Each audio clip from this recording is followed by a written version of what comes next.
ചെമ്മീൻ കൊണ്ടുള്ള ഒരു അടാറ് ചമ്മന്തിയാണ് ഇന്നത്തെ റെസിപ്പി. ഇതിനു വേണ്ടിയിട്ട് ഒരു ചെറിയ പാക്കറ്റ് ചെമ്മീനാണ് ഞാൻ എടുത്തിരിക്കുന്നത്. ഇതൊരു മീഡിയം ഫ്ലെയിമിൽ വെച്ചിട്ട് ചെറുതായിട്ടൊന്ന് റോസ്റ്റ് ചെയ്തെടുക്കണം. മൂത്ത് പോകരുത്. കയ്യിലെടുത്ത് പൊടിക്കുന്ന സമയത്ത് അതിന്റെ നാരൊക്കെ ഒന്ന് പൊടിഞ്ഞു വരുന്ന പാകത്തിൽ ഫ്ലെയിം ഓഫ് ചെയ്തേക്കാം. ഇനി ഇതൊരു സ്ട്രെയിനറിലേക്ക് മാറ്റിയിട്ട് ആദ്യം തവി കൊണ്ടും പിന്നെ കൈ കൊണ്ടും ഒന്ന് തിരുമിയെടുക്കുക. അപ്പൊ അതിലുള്ള നാരും തോടും ഒക്കെ മാറിയിട്ട് നന്നായി വൃത്തിയായി കിട്ടും. വൃത്തിയാക്കിയ ശേഷം 1/4 കപ്പ് ചെമ്മീനാണ് കിട്ടിയിട്ടുള്ളത്. ഇതിനി കുറച്ച് വെള്ളം ഒഴിച്ച് ഒരു 15-20 മിനിറ്റ് നേരം ഒന്ന് കുതിർക്കാനായിട്ട് വയ്ക്കാം. കുതിർത്ത് വന്ന ശേഷം ചെമ്മീനെ 3-4 പ്രാവശ്യം നന്നായിട്ടൊന്ന് കഴുകിയെടുക്കാം. ഇതിലേക്ക് 1/4 ടീസ്പൂൺ മഞ്ഞൾപ്പൊടിയും ഏകദേശം 1 ടീസ്പൂണോളം മുളക് പൊടിയും കുറച്ച് ഉപ്പും ചേർത്തിട്ട് നന്നായിട്ടൊന്ന് തിരുമി ഒരു 5 മിനിറ്റ് നേരം ഒന്ന് വയ്ക്കാം. ഉണക്ക ചെമ്മീൻ ആയതുകൊണ്ട് അതിൽ തന്നെ കുറച്ച് ഉപ്പ് കാണും. ടേസ്റ്റ് നോക്കിയിട്ട് വേണമെങ്കിൽ പിന്നെ ചേർക്കാം. ഒരു പാനിൽ വെളിച്ചെണ്ണ ഒഴിച്ച് ചൂടാക്കി ചെമ്മീനിട്ട് ചെറു തീയിൽ വെച്ച് അധികം മൂത്തു പോകാതെ വറുത്ത് കോരി എടുക്കാം. ഇതേ എണ്ണയിലേക്ക് തന്നെ ഒരു 15 ചെറിയ ഉള്ളി ചേർത്ത് കൊടുക്കാം.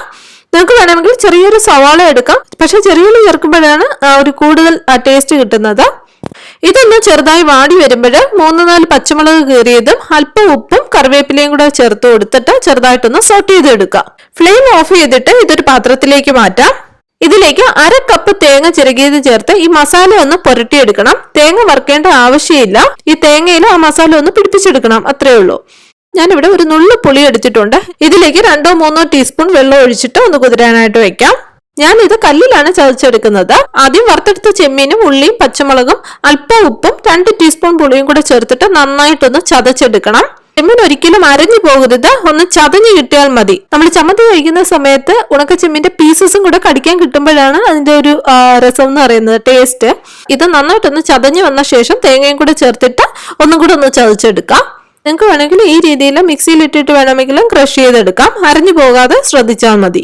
ഉപ്പും പുളിയും ഒക്കെ കുറവാണെങ്കിൽ നിങ്ങളുടെ ടേസ്റ്റിനനുസരിച്ചിട്ട് ചേർത്ത് നന്നായിട്ടൊന്ന് യോജിപ്പിച്ചെടുത്താൽ മതിയാകും. അങ്ങനെ സൂപ്പർ ടേസ്റ്റി ആയിട്ടുള്ള ഉണക്കച്ചെമ്മീൻ ചമ്മന്തി റെഡി ആയിട്ടുണ്ട്.